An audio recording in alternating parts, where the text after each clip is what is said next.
আজকে সূর্যতে ঘরের ছাদ ঢালাই এমন এমন কামিন আসিছে, এত ভারী ভারী ধামানিও ছাদে উঠিয়ে দিছি। আর এদিকে টাকলা ধুপো ধরা চিল্লে।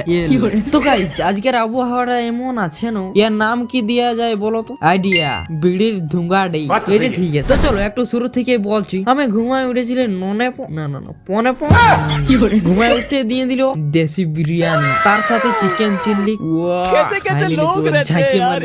এদিকে সূর্যদের ঘরে ঢালাইয়ের জন্য এটা আরো কি মশলা কুটা মিশিয়ে চলে এটা টাকলুদের ছাদ। আর এটা কি লিফট বানাচ্ছে না?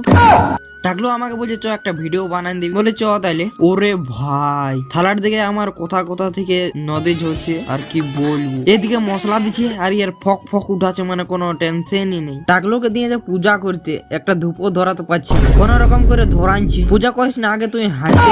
ফাইনালি এবার নারকেলটা ফাটাবে। এটা আরো কিসে ফাটাচ্ছে আমি মনে করলে মাথায় ফাটাবে, ই তো হাম্বার করে ফাটাচ্ছে। কোন রকম পূজা করে নামলি এটা আরো কি দেখলি কেমন চাপে দিচ্ছে আমাকে। যদি চাপতে দেয় না আমি মনে হচ্ছে কোথায় উল্টি